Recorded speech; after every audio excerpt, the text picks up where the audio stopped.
Norton, why don't you give him the microphone there? Thank you, Warren, for including me. out of order. It's good to have you here. Norton represents a family that came in 1956. Yeah, that joined up with the partnership and been with us ever since.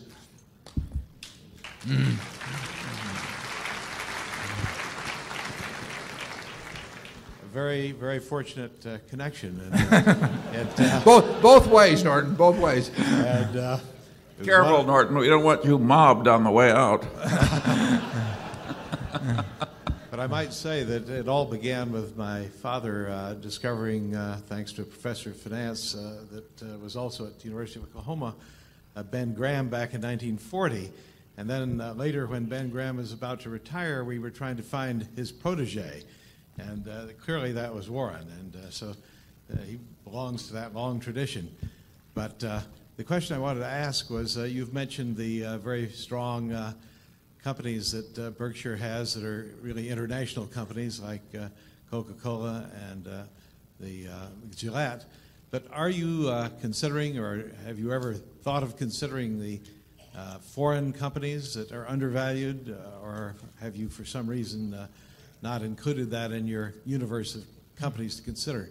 We've looked at companies domiciled in other countries, and we continue to look at companies domiciled in other countries.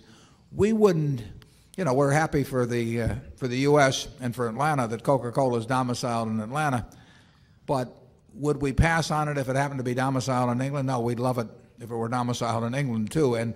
And we feel that the important thing is the business, not the domicile, although we're more familiar in a general way with domestic companies that are domiciled here, although they may make their money internationally.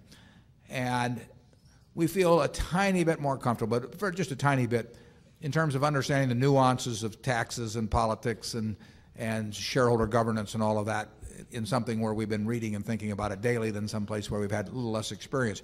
But we would love to find a wonderful business that is domiciled in any one of 30 or so countries around the world. We look some. We don't look as hard as we look at domestic companies. We're not as familiar with them, but I have read hundreds of annual reports of companies spread around the world, and we've owned a few, just a couple. They're usually not as big, so just getting the kind of money in many cases is more of a problem. But some of them are big, and we do not have such a surplus of ideas that we can afford to ignore any possibilities. And if we can find something with a market cap, probably of at least $5 billion or greater, that strikes us as having our kind of qualities and the price is right and everything, we will buy. Zone 1.